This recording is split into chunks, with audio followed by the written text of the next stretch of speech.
बिस्मिल्लाहिर्रहमानिर्रहीम। 6 दिसंबर 1992 को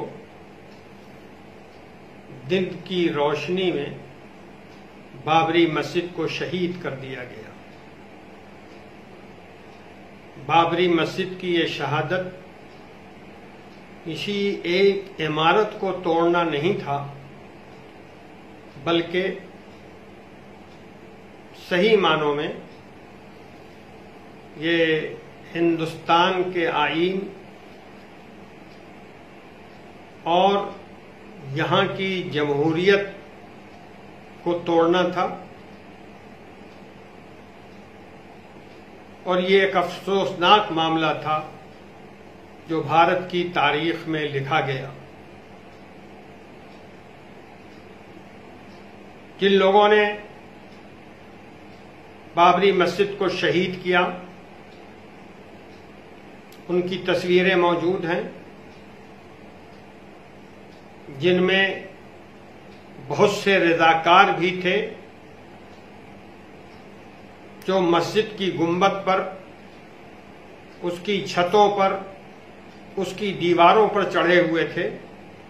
और वहीं करीब में बीजेपी के बड़े बड़े लीडर भी मौजूद थे, खुशी मना रहे थे।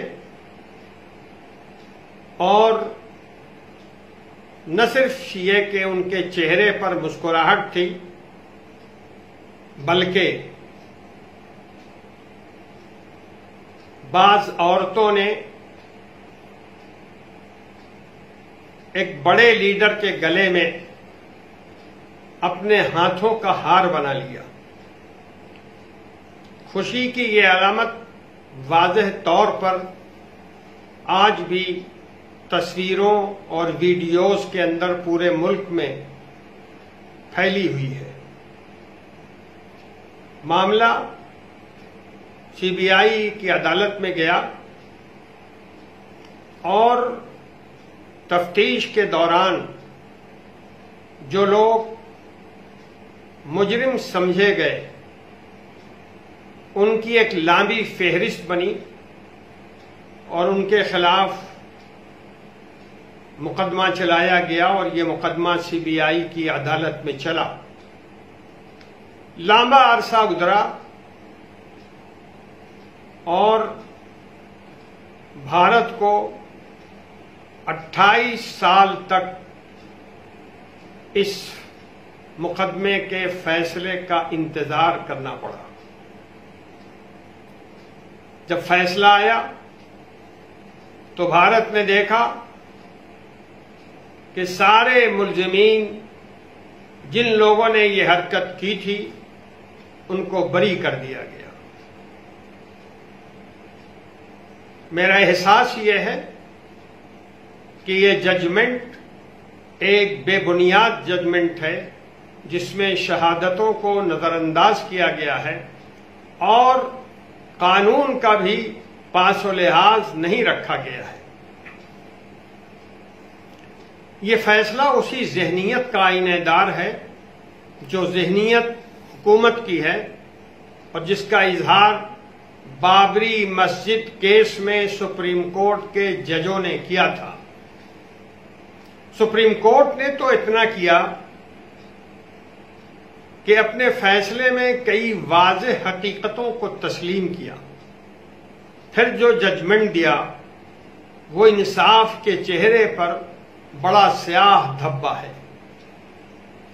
सीबीआई की अदालत ने सारे मुजरिमीन को बरी कर दिया, जबकि पूरे मुल्क में वीडियो और तस्वीरें मौजूद हैं जो साफ बताती हैं कि मुजरिम कौन है और बाबरी मस्जिद की शहादत की साजिश और कार्रवाई में कौन लोग शरीक हैं। बाबरी मस्जिद की शहादत के बाद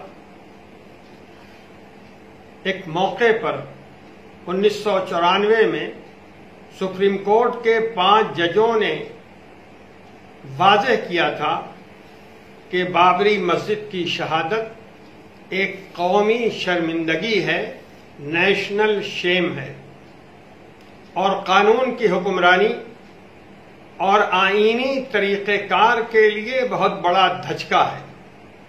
सुप्रीम कोर्ट के जज साहिबान ने यह भी कहा था कि 500 साल पुराना ढांचा तोड़ दिया गया, जिसकी हिफाजत की जिम्मेदारी स्टेट गवर्नमेंट के हाथों में थी। लोगों को याद होगा कि बाबरी मस्जिद की शहादत के अजीम हादसे के बाद मुल्क में फिरकावाराना तासुब की लहर चल पड़ी और बड़े पैमाने पर मुसलमानों के जान और माल का नुकसान हुआ। सीबीआई अदालत का यह फैसला मस्जिद की शहादत की जिम्मेदारी किसी पर नहीं डालता। तो क्या वो सारा मजमा और वो सारे लोग जो बीजेपी में बहुत बड़ी हैसियत के मालिक रहे हैं, मस्जिद को शहीद नहीं किया, या किसी गैबी ताकत ने मस्जिद की इमारत को नेस्त व नाबूद कर दिया? और ये सारे मुजरिमीन जो मस्जिद को शहीद करने में शरीक थे और जिन्होंने मस्जिद के गिराने की साजिश की, वो सिर्फ वहां तमाशा देख रहे थे। ये फैसला नाइंसाफी की तारीख में एक मिसाल की हैसियत से पेश किया जाता रहेगा। फैसला तो आ चुका, लेकिन एक काम अभी बाकी है जो सीबीआई के जिम्मे है। सीबीआई को इस मरहले में ईमानदारी जाहिर करनी चाहिए और ऊपर की अदालत में मुकदमा दायर करना चाहिए। मुकदमे को सही तौर पर ऊपर की अदालत में पेश करना चाहिए और आईन के मुताबिक फैसला हासिल करना चाहिए। ये सीबीआई की कल भी जिम्मेदारी थी और ये सीबीआई की आज भी जिम्मेदारी है।